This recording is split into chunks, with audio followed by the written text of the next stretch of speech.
ধরি, নেতাজি সুভাষচন্দ্র বসু বা সুরেন্দ্রনাথ বন্দ্যোপাধ্যায়ের মতন তাবড় নেতারা যখন জনসংযোগের কথা ভাবতেন তখন এই সমস্ত ঘাটগুলো কলকাতার অত্যন্ত গুরুত্বপূর্ণ ছিল। পরবর্তীকালে ব্র্যান্ডিংয়ের কথা যদি বলি, ইন্দিরা গান্ধী নো ডাউট ব্র্যান্ডিংয়ের ক্ষেত্রে অন্যতম পলিটিক্যাল লিডার, তার কাছ থেকে লোকে শিখলেন যে কীভাবে ব্র্যান্ডিং করতে হয়। আর যাত্রা রাজনীতি লালকৃষ্ণ আডবাণী সেভাবে এই ঘাট ব্যবহার না করলেও তখনও কিন্তু এই ঘাটের কাছের সমাবেশ গুরুত্ব ছিল। আর আজ প্রধানমন্ত্রী নরেন্দ্র মোদী দ্বিতীয় দফার ভোটের ঠিক আগে কলকাতার এই ঘাট ব্যবহার করলেন হাওড়া ব্রিজ, গঙ্গা, নৌকা এবং আম জনতা। আজ স্পেশাল 24-এ এই নিয়েই কথা বলবো, তবে স্টুডিও থেকে নয়, আমি সব্যসাচী সরাসরি ঘাটে নৌকায়।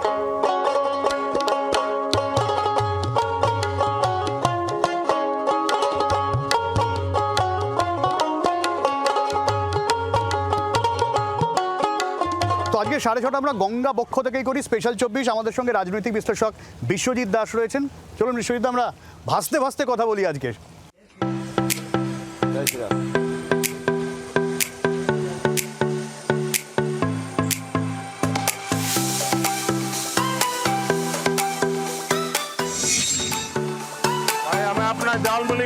ঝাড়গ্রামে ঝালমুড়িতে শুরু, পরের ধাপ কলকাতায় গঙ্গা বক্ষে নৌকা বিহার। 26-এর নজিরবিহীন ভোটে একের পর এক ফ্রেম তৈরি করছেন নরেন্দ্র মোদী।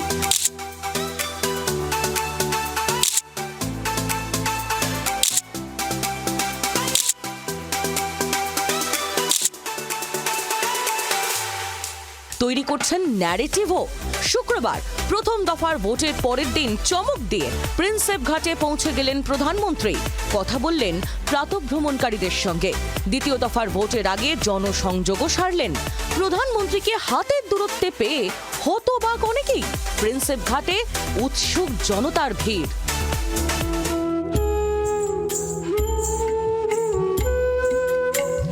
তারপর নৌকায় চড়ে বসলেন প্রধানমন্ত্রী। হাতে ক্যামেরা, ব্যাকগ্রাউন্ডে তখন হাওড়া ব্রিজ, কখনো আবার দ্বিতীয় হুগলি সেতু। ভোরের কলকাতার নৈসর্গিক দৃশ্য তাড়িয়ে তাড়িয়ে উপভোগ করলেন নমো। নিজের এক্স হ্যান্ডেলে যাবতীয় ভিডিও পোস্টও করলেন। সেই প্রসঙ্গ তুললেন পানিহাটির সভাতেও। आज सुबह मुझे मां गंगा के दर्शन का, उनके सानिध्य में कुछ समय बिताने का, लोगों से मिलने का अवसर मिला। বাংলার গঙ্গা আর আপনার দিল্লির যমুনা মিলিয়ে নিন। বাংলার গঙ্গা পরিষ্কার, তাই নৌকা বিহার করে হাওয়া খেয়েছেন সকালবেলায়। এটা ভোটের রাজনীতি, ফটোশপিং। চ্যালেঞ্জ করছি, গঙ্গায় নৌকা বিহার করেছেন, ভালো করেছেন, স্বাগত। अब ममता जी को कौन समझ सकता है? भला कोई गंगा में नाव से सैर करे और अपने आप को गंगा किनारे रहने के वाले लोगों के साथ जोड़कर गंगा के शुद्धिकरण का वादा याद कराए, इसमें क्या आपत्ति हो सकती है? और झालमुड़ी खाने में क्या आपत्ति? ममता दीदी भी मैंने सुना है खाती है। গঙ্গাকে উৎসর্গ করা 70,000 টাকা, কোটি টাকা কে চুরি করলো? এক পয়সাও তো খরচ হয়নি। গঙ্গার নামে টাকা চুরি করছেন, আবার গঙ্গার বুকে দাঁড়িয়ে বাংলাকে প্রতিশ্রুতি দিচ্ছেন। এই দ্বিচারিতা চলতে পারে না। গঙ্গোত্রী থেকে শুরু করে ভাগলপুর পর্যন্ত গঙ্গা সংস্কার হয়ে গেল বিনা বাধায়। আর এখানে এসে গঙ্গা সংস্কার আটকে গেল কেন? কাটমানি চাই, নইলে সংস্কার করতে দেবো না। সেই জন্য গঙ্গা বক্ষে প্রধানমন্ত্রী থেকে গঙ্গা মায়ের কাছে শপথও নিলেন। হঠাৎ নৌকায় এখানে আসলো, আসার পরে নৌকায় উঠলো। আমি তখনও রাস্তায় অর্ধেক সিঁড়ির থেকে দেখতে পাচ্ছি প্রধানমন্ত্রী, তাও বিশ্বাস করছে না অরিজিনাল না কি নকল। এই দেখে দেখে নৌকায় উঠলো। ওঠার পরে আমার নাম জিজ্ঞাসা করলো, নাম বললাম। বাইরে গঙ্গায় ঘুরতে নিয়ে গেলাম, একবার ওই ব্রিজের দিকে, একবার এই ব্রিজের দিকে। প্রথম দফার ভোটের আগে ঝাড়গ্রামে মোদীর ঝালমুড়ি আলোড়ন ফেলেছিল বঙ্গ রাজনীতিতে। भाई हमें अपना झालमुड़ी खिलाओ। हाँ, कितने का होता है आपका झालमुड़ी? आप खाते हैं? दिमाग नहीं खाते बस।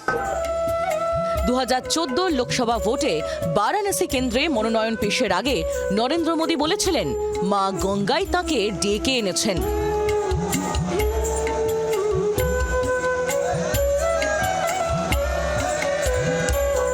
রাজনৈতিক মহলের মতে 2026-এ বাংলার ভোটেও রাজনীতির গঙ্গা।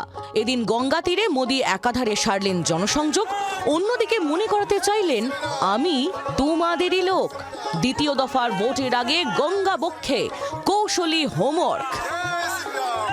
বিশ্বজিৎ, অবভিয়াসলি আজকে আমরা সকালবেলায় প্রত্যেকেই চমকে গেলাম। আমরা জানতাম না কখন নরেন্দ্র মোদী তিনি যাচ্ছেন, এবং একটা ড্রিমি একটা বিষয়, নরেন্দ্র মোদী তিনি গঙ্গা বক্ষে ভাসছেন, তিনি জনসংযোগ করছেন নেমে। এই স্টাইলটা আমি নরেন্দ্র মোদীর রিসেন্ট পাস্টে তো দেখিনি। না দেখো, নরেন্দ্র মোদী এখন বাংলার নির্বাচনে এখানে কলকাতায় আছে। এখন একটা প্রতিযোগিতা হয়েছে বাংলায় মুখ তৈরি করা। নরেন্দ্র মোদীর ব্র্যান্ড সারা ভারতবর্ষে আছে। সারা ভারতবর্ষ, ভারতীয় জনতা পার্টি বলে না, ভারতবাসী এবং বিদেশেও ভারতবর্ষের মুখ হিসাবে ব্র্যান্ড মোদী। বাংলায় কিন্তু ব্র্যান্ড মোদী এফেক্টটা অতটা নেই। এই ব্র্যান্ড মোদী এফেক্ট নেই বলে মোদী যে কলকাতার মানুষ, মোদী যে আমাদের বাংলারও মানুষ, কলকাতা মোদীর শহর, এইটা প্রমাণ করার। যখন কলকাতা শহরের অধিকাংশ মানুষ ঘুমাচ্ছেন, হয়তো কেউ কেউ পাশের পাড়ায় বা বাড়ির পাশে পার্কে হাঁটছেন, তখন নরেন্দ্র মোদী আমাদের প্রধানমন্ত্রী এবং বিজেপি নেতা তিনি এই গঙ্গায় নৌকা বিহার করছেন, দেখছেন গঙ্গাকে, গঙ্গার যে পবিত্রতা এটা নিচ্ছেন। অর্থাৎ একই দিকে এই শহরকে তিনি যেমন বিশ্বের কাছে চেনাচ্ছেন, আজকে তুমি দেখবে যে উনি নিজের ফেসবুক এবং অন্যান্য জায়গায় ছবি দিয়েছেন, এই কলকাতা শহরকে চেনাচ্ছেন, আমার রাজ্যকে চেনাচ্ছেন, আমার বাঙালিকে তুলে ধরছেন, তিনি এই গঙ্গা নদীকে তুলে ধরছেন। একই সঙ্গে যিনি নৌকা চালাচ্ছেন তাকে জড়িয়ে ধরছেন এবং নৌকা থেকে গিয়ে তিনি জনসংযোগ, সব মানুষের সাধারণ কথা বলছেন। একদম যারা আগে থেকে জানে না মোদী আসবেন বলে বিশাল ভিড় এমন নেই, সাধারণ মানুষ যারা এই সময় এসছে, নদীর পাড়ে রয়েছে, গঙ্গার পাড় দিয়ে কেউ হয়তো হাঁটতে এসছে, কেউ হয়তো। এটা তো মমতা বন্দ্যোপাধ্যায়ের স্টাইল, একদম মমতা বন্দ্যোপাধ্যায়ের স্টাইল। কারণ রাজনীতিতে এখন বড় বিষয় হচ্ছে ব্র্যান্ড তৈরি করা। সুতরাং অলরেডি একটা নরেন্দ্র মোদীর ব্র্যান্ড ছিল, সেটা কি মানে একটু কি বলবো লার্জার দ্যান লাইফ এরকম ছিল ব্র্যান্ডটা, সেই কারণেই তাকে। দেখো, বিরোধীরা সবসময় এটা বলেন যে মোদী হচ্ছে লার্জার দ্যান লাইফ ব্র্যান্ড। কেন? মোদী যখন গুহায় যান ধ্যান করতে, ক্যামেরাম্যান নিয়ে যান। তিনি যখন চেন্নাইয়ের একেবারে সমুদ্রের পাড়ে প্লাস্টিক পোড়াতে যান, ক্যামেরাম্যান নিয়ে যান। এমনও অভিযোগ উঠেছে, তুমি জানো, আমার তো দারুণ দারুণ। এবং তুমি যখন, মানে এটা কিন্তু ফ্যাক্ট বিশ্ববিদ্যা, ওই ছবিটা দেখে আমি লাক্ষাদ্বীপকে ভালোবাসতে পেরেছি। আমি তারপর দেখলাম বা খুব সুন্দর। হ্যাঁ, আমি নিজে লাক্ষাদ্বীপে গেছি, আমি যেন কানেক্ট করতে পারি যে লাক্ষাদ্বীপের ওই পরিস্থিতিটা কি হয়েছে। আমি যে কথা বলছিলাম যে বিরোধীরাও অভিযোগ করলো যখন তিনি ঝালমুড়ি খাচ্ছেন, ভিতরে কেন ক্যামেরা থাকলো। অর্থাৎ মোদী যেখানে যাচ্ছেন, মোদী যে ব্র্যান্ড এটা প্রমাণ করতে চাইছেন। তুমি জানো যে এই যে ঝালমুড়ি বলো বা নৌকার যিনি চালাচ্ছেন তিনি বলো বা সাধারণ প্রান্তিক মানুষের কাছে পৌঁছে যাওয়া, এটা কি একটা কাউন্টার ব্র্যান্ডিং মমতা বন্দ্যোপাধ্যায়ের? অবশ্যই তাই। রাজনীতিতে এই ব্র্যান্ডিং ইম্পর্টেন্ট, সেটা পশ্চিমবাংলা দেখিয়েছে। অন্য রাজ্য পারুক না পারুক, পশ্চিমবঙ্গে এটা আছে। আর কলকাতা শহরের মানুষ তো অবশ্যই, এই তো তিলোত্তমা শহর, যতই বস্তির শহর বলুক না কেন, এই শহরই তো আমরা সিটি অফ জয় বলেছি। আগের দিন কিন্তু অমিত শাহ বলছেন বস্তির শহর। অমিত শাহ যখন বলছেন বস্তির শহর, তখন এই গঙ্গায় এসে সেটাকে পবিত্র বলছেন আমাদের প্রধানমন্ত্রী নরেন্দ্র মোদী। সুতরাং দেখো, একটা এর তো ডায়াক্টমি আছে, বিরোধিতা আছে, কিন্তু রাজনীতিতে ব্র্যান্ড তৈরি করাটা জরুরি। মমতা বন্দ্যোপাধ্যায় তার নিজের ব্র্যান্ড তৈরি করেছেন। মমতা বন্দ্যোপাধ্যায় উত্তরবঙ্গে যেতে যেতে মোমো তৈরি করছেন, চা তৈরি করছেন, একদম রাস্তায় মানুষের কাছে চলে যাচ্ছেন, কোনো বাচ্চাকে কোলে নিচ্ছেন। ঠিক তেমনভাবে মোদী আজকে এসে যিনি চালাচ্ছেন তাকে জড়িয়ে ধরলেন, পাড়ে যারা রয়েছে তাদের সঙ্গে কথা বললেন। এই ব্র্যান্ডিংটা কিন্তু অত্যন্ত ইম্পর্টেন্ট। কোথাও একটা বাংলার সংস্কৃতিকে ছোঁয়া, এই শহরকে বোঝার একটা তাগিদ কিন্তু রয়েছে, সেইটা কিন্তু পরিষ্কার হচ্ছে যত দিন যাচ্ছে। না হলে আজকে এর ঠিক পরে যখন দমদমে তিনি বক্তব্য রাখছিলেন, সেখানে পানিহাটির থেকে শুরু করে তরুণ জ্যোতিরা এরা সবাই ছিলেন, এখানে তিনি বলছিলেন যে আমি সকালে এরকম ঘিরে দক্ষিণেশ্বরে পুজো দিয়ে তারপরে সাধারণ মানুষের সাথে কথা বলেছি। অর্থাৎ প্রত্যেকটা বাঙালির আবেগ এবং ওই গঙ্গা তীরবর্তী আবেগ তুমি একটা জিনিস এবং শুধু কলকাতা কেন, কলকাতা হাওড়া দুটোকেই কানেক্ট করছে। দুটোকে কানে আমি এটা বলতে চাইছিলাম তোমাকে, এই একটা নদী যার এপারে শহর ওপারেও একটা শহর গড়ে উঠছে, তাকে তিনি কানেক্ট করছেন, দুদিকের মানুষের কাছে তিনি বার্তা দিচ্ছেন, ভোটারের কাছে বার্তা দিচ্ছেন, একসঙ্গে পুরো বাংলার মানুষের কাছে বার্তা দিচ্ছেন যে মোদি, মোর নাম এই বলে খ্যাত হোক, আমি তোমাদেরই লোক, এই মোর শেষ পরিচয়। অর্থাৎ রবীন্দ্রনাথ সান্যাল বললে বাঙালির হয়তো আঘাত লাগবে, যদি বলে যে রবীন্দ্রনাথ বঙ্গভঙ্গের জন্য দায়ী তাহলে বাঙালির আঘাত লাগবে, কিন্তু বাঙালির একটু আত্মতুষ্টি হবে যখন তার প্রিয় শহর কলকাতায় সকালবেলা গঙ্গা বিহারে রয়েছেন নরেন্দ্র মোদী। এখানে কি ভালোবাসার শুরু, এবং এই ভালোবাসার ডিভিডেন্ড তিনি রাজনীতিতে আনতে পারবেন কিনা 29 তারিখ, সেটাও একটা মনে হচ্ছে। এই যে আচমকা ব্র্যান্ডিং করা, মানে একদম 180 ডিগ্রি ঘুরে একদম অন্যরকম একটা কি বলবো নজরিয়া তৈরি হচ্ছে, একটা অন্যরকম গ্র্যান্ডার তৈরি হচ্ছে, অন্যরকম ন্যারেটিভ তৈরি হচ্ছে, এটা কি মনে হয় মমতা বন্দ্যোপাধ্যায়ের দীর্ঘদিনের যে ইমেজ তার কাউন্টার ভোটের ঠিক আগে আগে এটা খুব শক্তপোক্ত হতে পারবে? খুব ইম্পর্টেন্ট একটা কথা তুমি বলেছো যে বাংলায় কাউন্টার ইমেজ তৈরি করতে হবে, কারণ আমরা দেখেছি বাংলার রাজনীতিতে মুখটা ইম্পর্টেন্ট। যতই ভারতীয় জনতা পার্টি বলুক মুখ ইম্পর্টেন্ট নয়, তারা নির্বাচনের পরে মুখ ঠিক করেন। তুমি দেখেছো মমতা বন্দ্যোপাধ্যায় 2021, 2016 বলেছেন 294 আসনে তিনিই প্রার্থী, তিনিই মুখ। তিনি এমনও বলেছেন কেউ কোনো ভুল করলে তার হয়ে ক্ষমা চেয়েছেন, কিন্তু ভোটে তাকে জেতানোর কথা বলেছেন। অর্থাৎ ওই একটা মুখকে কেন্দ্র করে যারা তৃণমূলে বিশ্বাস করেন তারা বলেন যারা মমতা বন্দ্যোপাধ্যায়কে ভোট দেয়, মামাটি মানুষকে ভোট দেয়, তারা নাকি বোতাম টেপার সময় প্রার্থীর মুখটা তাদের আসে না, যখন বোতামটা টেপে ওই প্রতীক দেখার পরে যে মুখটা তাদের সামনে ভেসে ওঠে সেটা হচ্ছে মমতা বন্দ্যোপাধ্যায়। একই কথা নরেন্দ্র মোদী বলেন, ঠিক সেই কথা নরেন্দ্র মোদীও বলছেন। অর্থাৎ তুমি যেটা বলছিলে যে আবার ব্র্যান্ড তৈরি করা, অর্থাৎ যে বোতাম ভারতীয় জনতা পার্টি বা বিজেপিতে যারা বিশ্বাস করে তারা যখন বোতাম টিপতে যাবে তখন কার মুখ মনে পড়বে, যে ওই প্রতীকটা দেখার পরে পদ্মফুলের পর জন্য নরেন্দ্র মোদীর মুখ ভেসে ওঠে। কারণ নরেন্দ্র মোদী এখন আর দিল্লির মানুষ নয়, নরেন্দ্র মোদী এখন আর বাঙালির থেকে দূরত্ব নয়। অর্থাৎ এই সকালবেলা অমিত শাহ তো বঙ্গবাসী হয়ে গেছে, থাকছেন। অর্থাৎ এই যে বাঙালির কাছে থাকা, বাঙালির আপনজন, আত্মিক হয়ে যাওয়া, যতই বাংলার সংস্কৃতিকে আক্রমণ করুক না কেন, বাংলার এমন অনেক আছে, ভারতীয় জনতা পার্টি বলেছে যে অমিত মালব্য বলেছেন যে বাংলা কোনো ভাষা নয়, কিন্তু তারপরেও নির্বাচনের মাঠে তো আসতে হচ্ছে, লড়তে হচ্ছে, বাঙালিদের সঙ্গে মাছ খেতে হচ্ছে, দুহাত দিয়ে হলেও মাছ খেতে হচ্ছে। তুমি ভাবো ভোট কত বালাই, কিন্তু বাঙালি তার রক্তে তো মাছ ভাতে বাঙালি, সেটা তো বাঙালি নতুন করে কিছু করতে হবে না।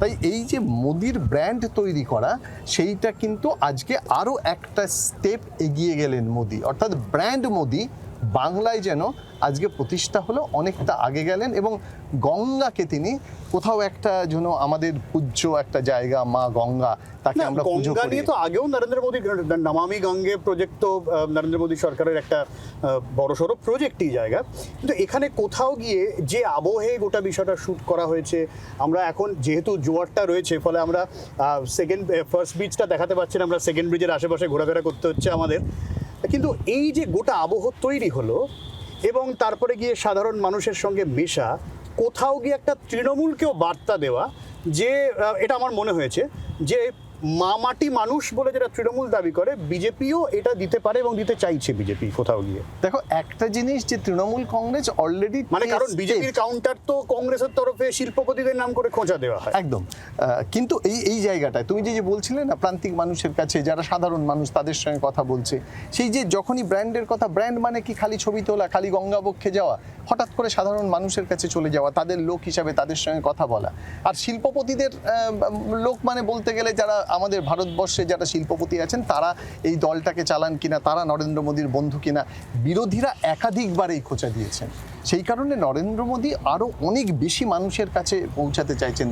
এটা তো বিশ্বাস করো যে ভারতবর্ষকে বাইরে যখন একটা প্রতিষ্ঠা দিয়েছে, বাইরে ভারতবর্ষের ইমেজের ক্ষেত্রে সেখানে নরেন্দ্র মোদী একটা মুখ, তার একটা ইমেজ তৈরি হয়েছে, কিন্তু বাংলার ক্ষেত্রে সেই ইমেজটা তৈরি হয়নি। কিন্তু আজকের তুমি যদি ছবিটা দেখো, যেভাবে তিনি বাংলার কথা বললেন, এই শহরের কোথাও কি এর মধ্যে হিন্দুত্বের বার্তাও ছিল না? অবশ্যই ছিল, আমি সেই কথাই তোমাকে বলতে চাইছিলাম। গঙ্গা তখন হিন্দুত্বের বার্তা কিন্তু ছিল। গঙ্গা কি খালি হিন্দুদের?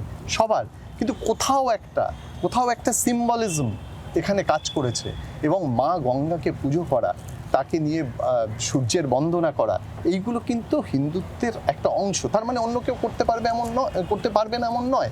কিন্তু নরেন্দ্র মোদী দেখিয়ে দিলেন যে এই গঙ্গাটা তারও, কলকাতার গঙ্গা তারও পূজ্য, এবং সেটাই তিনি বার্তা দিলেন এবং পরবর্তীকালে সবাইকে জানিয়ে দিলেন, ফটোশ্যুট করলেন, যেটা এর আগে বা রিসেন্ট অতীতে কখনো হয়েছে বলে আমার মনে পড়ছে না, আমি জানি না তোমার মনে পড়ছে কিনা। একদমই। এবং সেই জায়গায় দাঁড়িয়ে যে ব্র্যান্ডিংটা তৈরি করার চেষ্টা বিজেপি করলো আজকে, এর পাল্টা তৃণমূল কংগ্রেসের তো বক্তব্য রয়েছে, সেটা আপনাদের শুনিয়েছি। ভোট বাক্সে এর কোনো এফেক্ট পড়বে কিনা, গঙ্গার জল কোন দিকে বয়, নজর থাকবে। আমরা যে এখানে নৌকা চড়ছিলাম, বিমানের নৌকা, এটা বিমানও নৌকা চালান, তো বিমান ছিলেন সেই সময়। বিমান কি দেখলেন সকালে? আমরা কেউ কিছুই জানতাম না, হঠাৎ করে দেখলাম। তো চা খেতে গেছি সকালে, দেখলাম যে প্রাইম মিনিস্টার এসছেন, দেখলাম সব চোখের সামনে, ভালো লাগলো। হট করে দেখে চমকে যাওনি? হ্যাঁ, হট করে দেখলাম, কেউ আশা করেনি, কেউ কিছু জানতোই না। তোমরা হট করে দেখে চিনতে পেরেছি? প্রথমে তো একটা নর্মাল মানুষের মতো এসেছিল, বোঝা যায়নি। তারপরে যখন একটা রব ব্যাপার হলো, পাশে দেখলাম গার্ড, তখন বুঝতে পারলাম যে না, হ্যাঁ, এটাই মোদিজি। তখন কি ভিড় জমে গেল না তোমরাই ছিলে? না, খুব একটা ভিড় ছিল না। সকালে যারা মর্নিং করে তারাই ছিল অনলি ফর। আমরা যেরকম সকালে ঘুম থেকে উঠে চা খেতে যাই, গেছিলাম, হঠাৎ দেখলাম চোখের সামনে। অনেক সকালে? হ্যাঁ, ওই 6:30টার দিকে।